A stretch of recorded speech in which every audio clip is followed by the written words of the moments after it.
Hello friends, चलिए दोस्तों आज की अपनी आगे की एंट्रीज की तरफ चलते हैं।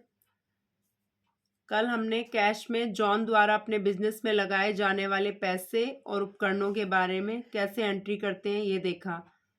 आज थोड़ा कुछ आगे और बढ़ते हैं। अगर मान लीजिए बिजनेस का स्टेट बैंक में खाता है या अकाउंट है और जॉन कैश की जगह बिजनेस अर्थात कंपनी के बैंक अकाउंट में पैसा जमा करता है, तो एंट्री कैसे करेंगे चलिए देखते हैं।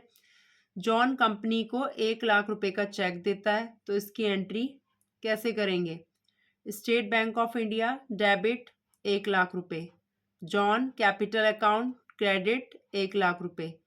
यहाँ तक हमने जॉन के कैपिटल अकाउंट में लेन देन की एंट्रीज की है। अब आगे की एंट्रीज की तरफ बढ़ते हैं। अब आगे जब किसी कंपनी के पास साधन है और पैसा भी है, तो वह सबसे पहले अपना काम करने के लिए वो सामान खरीदता है जिसका उसे बिजनेस करना है। तो अब हम उन एंट्रीज को समझते हैं।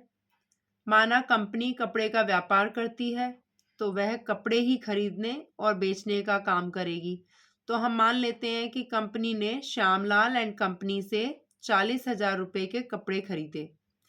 तो कंपनी के पास कपड़ा अर्थात परचेज आया और श्यामलाल एंड कंपनी के पास से आया, तो इसकी एंट्री इस प्रकार से होगी।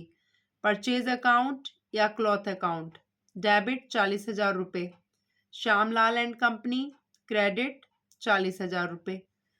इसका अर्थ यह हुआ कि कंपनी को श्यामलाल एंड कंपनी का 40,000 रुपये देना है, जिसके बदले में कंपनी को 40,000 रुपये का कपड़ा प्राप्त हुआ है। इसी प्रकार का हम दूसरा उदाहरण लेते हैं। जैसे कंपनी 32,000 रुपये के कपड़े वैभव एंटरप्राइजेस से खरीदती है। परचेज अकाउंट या क्लॉथ अकाउंट डेबिट 32,000 रुपये, वैभव एंटरप्राइजेस क्रेडिट 32,000 रुपये। इसका अर्थ यह हुआ कि कंपनी को वैभव एंटरप्राइजेस का 32,000 रुपये देना है, जिसके बदले में कंपनी को 32,000 रुपये का कपड़ा प्राप्त हुआ है। अब हमने कपड़े खरीद लिए तो उसकी पेमेंट भी तो हमें करनी है, तो उसकी एंट्रीज को समझते हैं। पेमेंट्स हम कैश या बैंक दोनों तरीकों से कर सकते हैं, जिसको हम आगे उदाहरणों के माध्यम से और डिटेल में समझेंगे।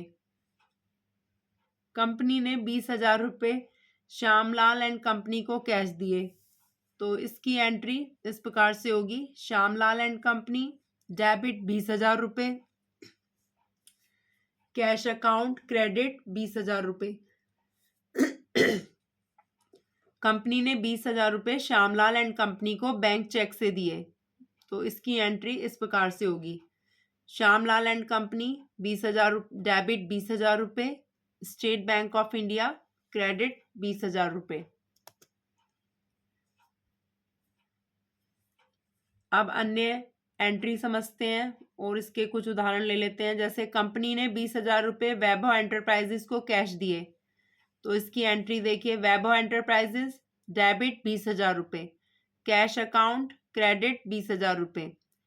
कंपनी ने 12,000 रुपये वैभव एंटरप्राइजेस को बैंक चेक से दिए, तो इसकी एंट्री इस प्रकार से होगी। वैभव एंटरप्राइजेस डेबिट 12,000 रुपये, state Bank of India credit 12,000 रुपये। इसी प्रकार की अलग अलग एंट्रीज बना के आप जितनी ज़्यादा प्रैक्टिस करेंगे उतनी ही जल्दी आप इसे और ज़्यादा समझ पाएंगे। आज के लिए इतना ही। कल हम सेल एंड रिसिप्ट की एंट्रीज के बारे में जानेंगे और धीरे धीरे आगे बढ़ते हुए हम जल्द ही बिजी सॉफ्टवेयर पर अकाउंटिंग की प्रैक्टिस करेंगे। Thank you.